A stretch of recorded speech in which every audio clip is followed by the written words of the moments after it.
The Ant-Man trailer came out and it looks incredible. Seriously, this film looks amazing. Likeable protagonist, good-looking movie, good franchise track record. Ant-Man will be good. I said Ant-Man would be good, and I was right.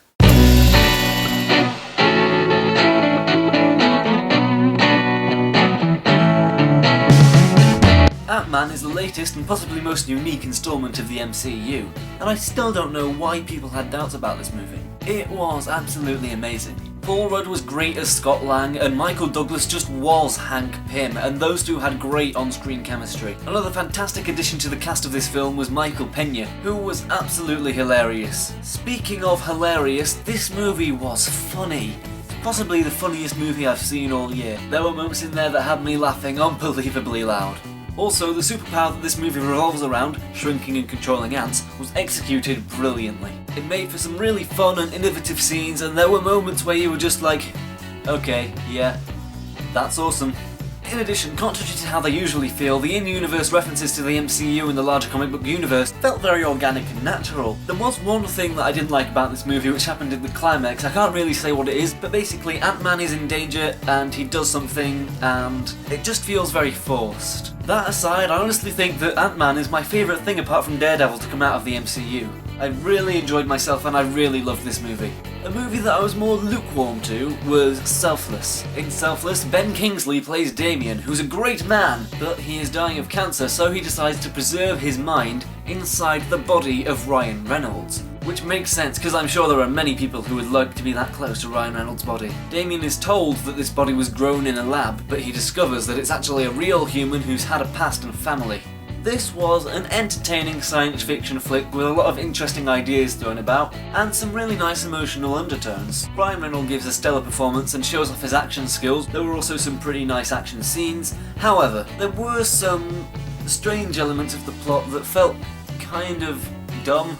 Damien's mind was able to remember Mark's army training, which didn't really make sense. All in all, it was an entertaining sci-fi with a pretty cool concept, and a sweet relationship between Damien and Mark's daughter, who thinks that Damien is Mark, because they're the same, but they're different.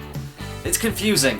The point is, it was a sweet relationship and it was fun to watch on screen. Also fun to watch on screen was Mission Impossible Rogue Nation, the 5th film in the Mission Impossible franchise. As we know, 5th films aren't always very good. However, this 5th film was. Yes, this Mission Impossible movie was really, really good. It had a good story, a good villain, good action, everything you really want from a Mission Impossible film. Of course, with a Mission Impossible film, it's not just action, it's high stakes action. Tom Cruise is probably going to die at some point. It's a miracle he's still alive. In this film, Tom Cruise nearly drowned, nearly fell off a plane, had a car crash, and almost ruined a perfectly good opera, all for our entertainment, and it was entertaining. The characters of Benji and Brant returned, which was really great. Simon Pegg being in a movie can just elevate it. Like that. I also like Jeremy Renner the more I see him in films, and I was happy that he returned. The woman who Ethan Hunt teams up with kicked ass as well. It was nice to see a strong female character who took off her high heels when she had to run. Unlike some female characters in action movies, she actually had a part to play, and she played it very well. Her character is sort of this, you don't really know whose side she's on, you're not sure whether you can trust her, and it made a really interesting dynamic with her and the IMF. I don't really have any complaints about this movie. The one thing I will say is the plane sequence that we all saw in the trailer. I feel it was a little bit wasted as a cold opener. The movie opens with that plane sequence, so when all that's happening, you've not had enough time to get to know the characters and figure out what's really going on. I just think something as drastic as that, it would have higher stakes if it was like in the middle of the movie, but hey, it was still very entertaining. I mean, Tom Cruise was hanging off the side of a plane in the air, so if that's not entertaining, what is?